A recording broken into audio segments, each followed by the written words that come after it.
Kalau kita sudah berdakwah tapi orang tuh nggak ngerti-ngerti seperti apa. Nah ini yang pertama berusaha mengubah tapi dia menolak, mental block dan segala macam. Nah ini seperti apa? Pokoknya kita dakwah orang-orang tuh sulit banget bisa menerima. Oke aku kasih tahu. Rasulullah Shallallahu Alaihi Wasallam umur berapa jadi nabi dan rasul?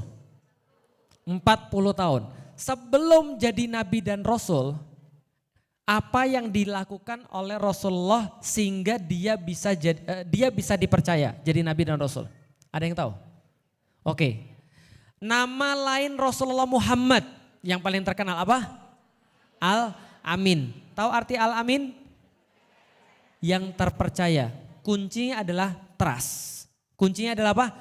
Trust. Orang trust, orang percaya, ngomong salah aja orang ikut. Paham sampai di sini? Kalau dia sudah percaya, tapi kalau orang belum percaya, dia buat baik aja jadi fitnah. Makanya meraih kepercayaan itu penting, karena percaya itu sebelum segala-galanya. Dalam bahasa agama, trust namanya adalah akidah. Trust namanya apa? Akidah. Maka Rasulullah sebelum berdakwah, sebelum 40 tahun, beliau 40 tahun bangun trust. Bangun apa? Trust. Gak mungkin Muhammad bohong. Maka ketika Nabi Muhammad ngasih Islam, kebanyakan orang percaya, ada yang percaya, kebanyakan menolak. Mereka menolak bukan karena gak tahu Muhammad, tapi mereka menolak karena takut mereka kekuasaannya hilang. Takut duitnya habis, takut gak dihormati lagi, paham? Nah itu mereka nolak, tapi semua sepakat Muhammad gak mungkin bohong. Mereka semua senang dengan Rasulullah Muhammad. Maka saran saya kepada para pendakwah, termasuk ibu-ibu sekalian, pasti pendakwah di sini lebih penting menjadi teman terlebih dahulu daripada menjadi pendakwah dulu. Paham maksud saya? Contoh. Kalau saya lagi baik sama istri ini orang paling dekat ya, betul? Kalau aku lagi baik sama istri, dalam keadaan yang enak, dia barusan masak masakan yang enak, baru melayani, baru kemudian memberikan kebaikan, nemenin jalan-jalan, dia mau ngomong apapun, aku dalam keadaan percaya. Abi besok-besok jangan kayak gini dong, Abi besok-besok lebih baik kayak gini dong, aku terima. Karena aku dalam keadaan trust, dalam keadaan percaya, nyaman kalau bahasa kerennya mah. Nyaman sama dia, tapi begitu aku lagi gak percaya, begitu aku lagi gak trust, begitu aku lagi punya masalah sama dia, paham sampai di sini? Maka ketika dia keluar dalil, aku bilang itu tadi yang kayak kemarin, aku gak perlu mama dedeh di sini, paham? Paham ya? Karena kalau aku lagi gak trust, dia mau ngomong apa aja gue akan terima. Walaupun itu ayat Al-Quran, aku gak mau terima. Kenapa? Karena tidak trust. Maka para nabi itu dipilih oleh Allah manusia yang paling baik, karena semua orang senang sama dia. Semua nabi itu semua orang senang sama dia sebelum dapat wahyu. Paham ya? Nah berarti ketika manusia semua senang sama Nabi Muhammad dan begitu dapat wahyu jadi dibenci, kita tahu mereka benci nabi bukan karena orangnya, tapi benci nabi karena risalahnya. Paham sampai di sini? Oke, pastikan sebelum Anda berdakwah semua orang suka sama Anda. Jangan sampai yang mereka nggak suka tuh Andanya. Sampai mereka ngomong gini, aku tuh tahu Islam tuh baik, senang aku dengan Islam. Yang nggak senang tuh Felix. Paham ya? Kenapa nggak suka Felix? Iya yang dia omong tuh benar, cuma dia tuh ya nggak bayar utang. Cuma dia tuh judes. Paham ya? Jadi jangan sampai orang nggak senang kitanya, tapi senang Islamnya, itu ada yang salah. Yang benar orang gak senang Islamnya tapi orang senang kita, itu benar. Karena Rasulullah juga begitu. Berarti apa kuncinya? Trust. Oke, apa yang membuat orang trust sama kita? Catat di kepala baik-baik. Orang baru trust sama kita kalau punya track record, rekam jejak. Tahu rekam jejak? Rekam jejak tuh gak setahun, gak 2 tahun, kadang-kadang lama. Ibu itu ya pokoknya kalau aku ketemu dia pasti kasih aku hadiah. Nah, ini rekam jejak. Berarti ketika ketemu dengan kita, pokoknya ibu ini baik. Kok kamu bisa bilang ibu ini baik? Pokoknya baik, aku gak tahu. Aku sudah lama ketemu dia baik. Itu pertama. Orang trust karena rekam jejak. Yang kedua, orang trust karena punya skill. Punya apa?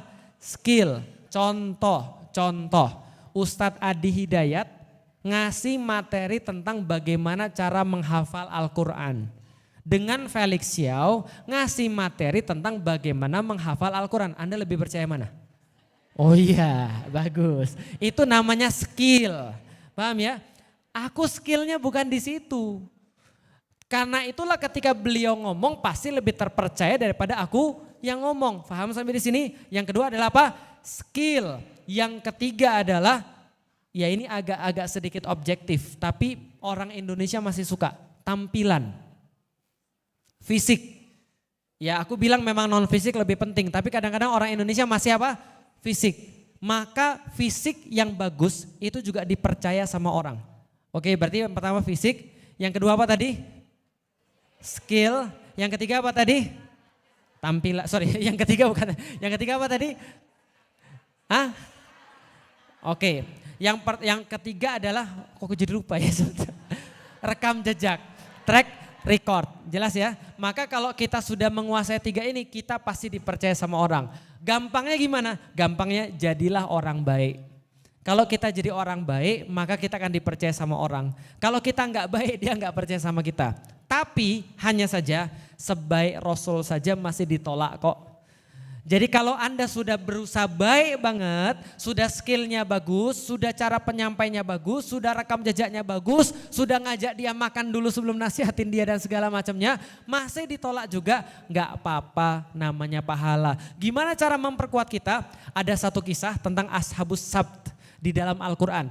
Ashabul Sabti namanya. Orang-orang yang hari Sabtu, emang mereka ngapain Ustadz? Jadi dulu Allah pernah bilang pada manusia, Yahudi, wahai Yahudi, kalian boleh bekerja semua hari kecuali Sabtu jangan kerja. Fokus ibadah kepada saya. Hari apa? Sabtu. Hari Sabtu hari keberapa? Hari ke-6 atau hari ke-7? Oke. Senin hari kedua. Karena Ahad hari pertama. Ahad artinya satu, Senin artinya Atsani artinya dua, Selasa dari bahasa Arab As-Salis artinya tiga, Salasa As-Salis artinya tiga, Rebo dari kata Arba'ah, Ar-Rabi artinya empat, keempat. Yang kelima Khamis, Khamsah, Al-Khamis artinya lima, enam. Apa bahasa enamnya Arab? Bahasa Arabnya enam apa? Yang keenam, Sittah atau As-Sadis, kan masa hari sadis.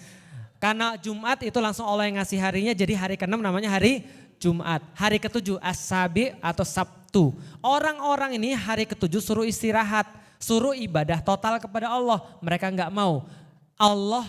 Mereka bilang oke, kami ibadah, tapi Allah kasih ujian. Apa ujiannya?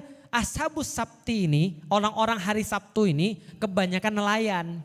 Nelayan tugasnya nyari ikan. Setiap hari Sabtu itu kata Allah ujiannya adalah ikan itu ke pinggir pantai, loncat-loncat terus bilang hai gitu, kira-kira begitu. Nelayan ngeliat kayak gitu, kira-kira ngiler atau enggak? Ngiler. Maka Ashabus Sabti ini mikir, kan enggak boleh. Iya, tapi kita tetap harus cari ikan. Gimana caranya? Gini aja Pak, Yahudi nih biasa.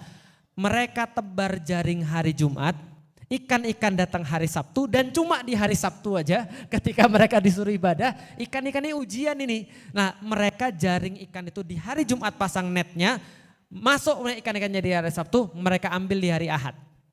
Curang enggak? Curang. Maka mereka mau diazab oleh Allah. Ketika mereka mau diazab oleh Allah, sudah banyak yang ngasih tahu, enggak mau, bebal, dablek, enggak mau sama sekali. Maka masyarakat terbagi tiga. Terbagi berapa? Satu, orang Ashabus Sabti yang bermaksiat pada Allah, yang jaring di hari Jumat ambil di hari Ahad. Kedua, orang-orang taat tapi si paling. Orang-orang taat tapi si paling, yang merasa taat banget, yang lain pasti diazab selain dia. Yang ketiga, para dai. Yang ketiga siapa?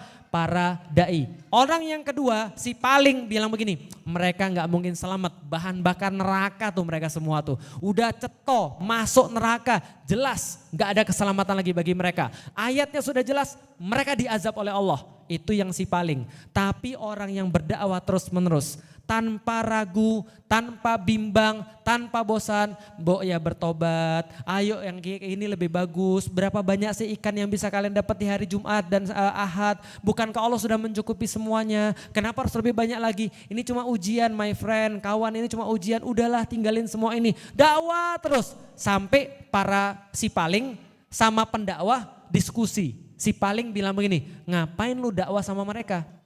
Kita kan tahu mereka ini sudah pasti diazab oleh Allah. Sudah jelas di dalam ayat-ayat Al-Quran. Bukan Al-Quran. Sudah jelas di dalam ayat-ayat Allah pada saat itu. Si paling bilang gitu, ngapain kamu dakwah lagi? Mereka udah jelas masuk neraka. Tahu apa jawabannya daripada orang-orang da'i? Orang-orang da'i cuma berkata begini, ma'dziratan ila rabbikum. Aku berdakwah karena supaya aku punya alasan di depan Tuhanmu juga. Paham maksudnya? Supaya aku punya alasan di depan Tuhanmu. Kita dakwah bukan karena orang sadar. Jelas sampai di sini? Jangan sampai niat dakwah kita supaya orang sadar. Karena kalau Anda dakwah supaya orang sadar, catat baik-baik, begitu manusia sadar Anda nepuk dada. Gue nih, strategi gue nih. Kalau bukan gue yang dakwah, mungkin bukan kayak gitu ceritanya. Tapi kalau misalnya orang gak mau dengar kata Anda mikir, gagal gue. Betul? Pertanyaan kita sederhana, memberikan orang hidayah itu haknya siapa? Maka kalau kita dakwain orang berubah, itu kita yang mengubah. Allah yang mengubah. Jadi ini bukan tugas kita, tugasnya tugas Allah. Tugas kita tuh dakwah. Maka orang yang tadi berdakwah bilang pada orang yang si paling tadi, yang sudah pasti diazab terus mereka gak mau dakwah orang yang sudah pasti diazab tadi. Lantas dia bilang ini, aku dakwah supaya punya alasan ke Tuhanmu. Karena kamu juga akan ketemu dengan Tuhanmu juga. Terus nanti Tuhan akan nanya, kamu ngapain ketika ngeliat orang maksiat? Yang si paling bilang, ya kan sudah pasti diazab, ngapain gue ngomong sama mereka? Tapi orang-orang da'i akan bilang, kami udah coba ya Allah, engkau saksinya kami sudah coba. Kami sudah coba yang terbaik. Dan kami dakwah bukan untuk mengubah mereka. Kan bukan tugas kami, kan tugasnya Allah. Jadi kalau mereka gak berubah, ya bukan salah kami juga. Karena kami sudah berdakwah. Jadi kita dakwah gara-gara apa? Allah nyuruh kita. Maka kalau sudah Allah nyuruh kita harus semangat. Mau diizinkan atau mau disuruh?